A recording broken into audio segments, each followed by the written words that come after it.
How do you prefer your spies, shaken or stirred? Before 1953, most fictional secret agents were not shaking much and could not be described as stirring. The secret agents of the time, by authors like Eric Ambler and Graham Greene, were tired spies in remote foreign posts caught in a world of shadows and moral ambivalence. The publication of Casino Royale changed all that. This was the novel that changed the landscape of the espionage genre. James Bond was not a spy. He was a secret agent, suave, capable, violent, arrogant, and sexually powerful. He didn't dwell in lonely border posts. He strode through casinos, drove fast cars, and wore tuxedos. Ian Fleming did not have the fictional aspirations of Ambler or Greene. He once may have said that the Bond novels were intended to excite the area of the body between the belly button and the kneecaps. And it worked. Casino Royale's first print run sold out in a month. It became clear that there was a huge appetite for this new kind of secret agent. And new secret agents there would be. Throughout the 1960s and 70s, bookstore shelves were filled with sexy agents battling evil organizations with suitcases full of gadgets. Let's take a look at a few of them. I'm VJ, this is The Hairy Edge, and let's dive into it.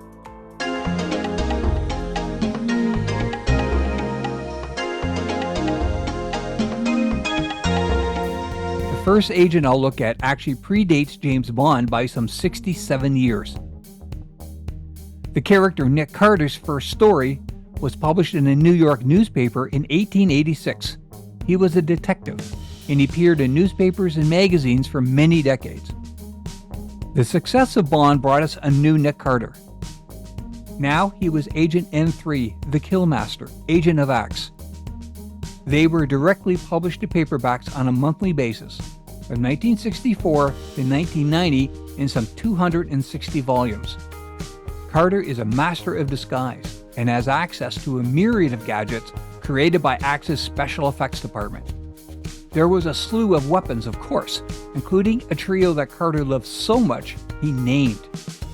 Wilhelmina is a stripped-down Luger, Hugo a 400-year-old dagger, and Pierre a poison gas bomb. Carter's missions take him all over the world, battling, among others, the Chinese spy organization Claw and the sociopathic Mr. Judas. The writing in these stories is functional, keeping the plot moving along. Carter is, overall, a rather bland character and only occasionally prone to insight. Unlike the earlier spy novels of Graham Greene and Eric Ambler, there's no ambivalence here. Communism is evil, and it has to be taken down by the Killmaster as efficiently as possible. Unlike Bond, Killmaster Carter never appeared on the silver screen. His earlier pulp detective appeared in radio serials, silent movies, and a TV movie in 1972. When I first read these books in the 70s, I found them amusing, perhaps not in the way intended. Still, they sold millions of copies, making Carter one of the most successful of the post-Bond spies.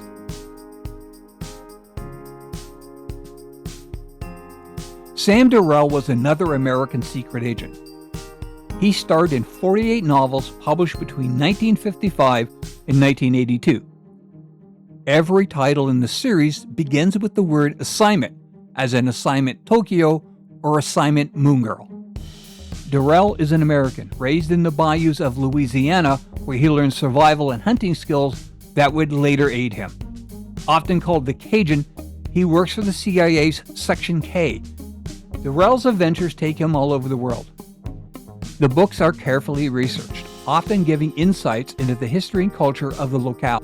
Unlike most of the other spies of the time, Durrell has, in his words, the love of my life, a woman called Deidre Paget. That does not, of course, stop the Cajun from enjoying the company of other women, both good and bad.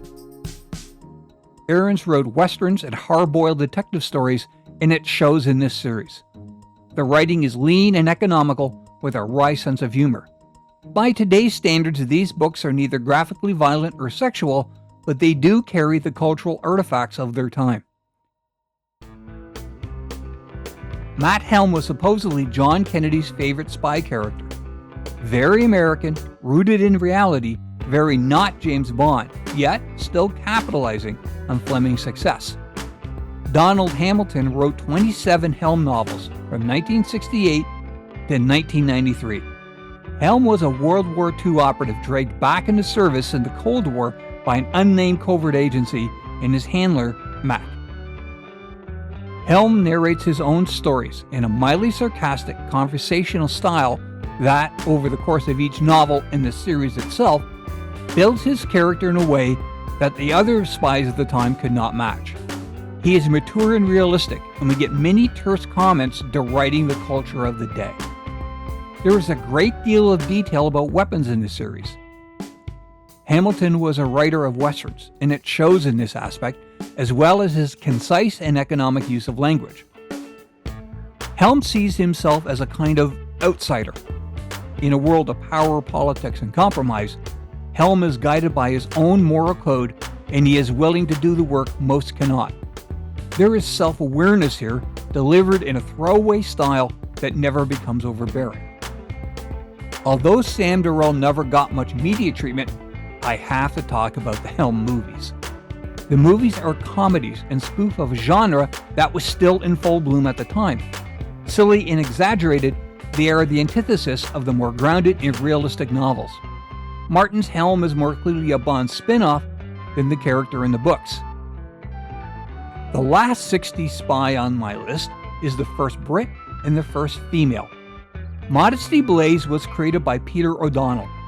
She began as a comic strip in 1963 with visuals by Jim Holdaway.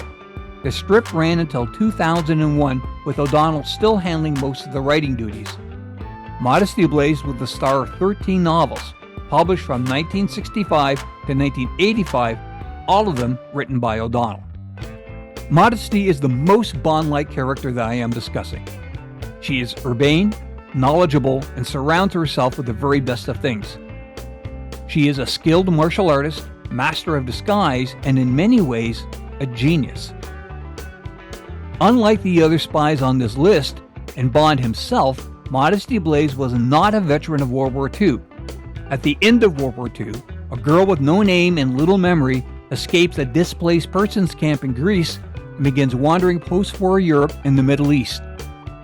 During her travel, she meets Willie Garvin, a Cockney outlaw with dazzling fighting and weapon skills.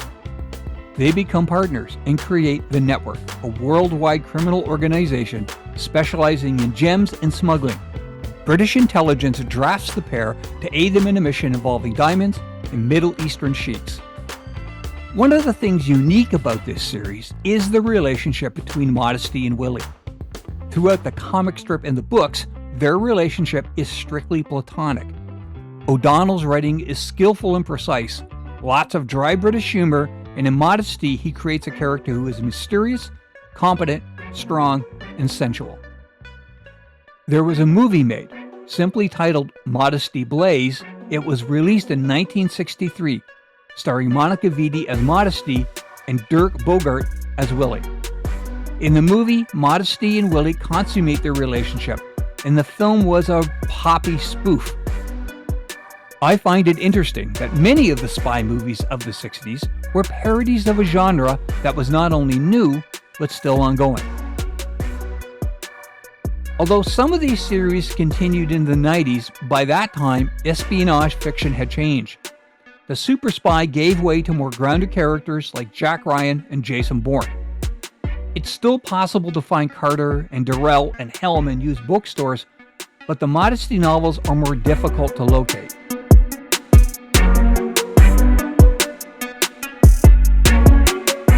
Have they completely fallen off the radar? Are you still reading many of them? And who are the 60 secret agents that are not in my list? Feel free to comment. As always, thanks, and if you could, like and subscribe.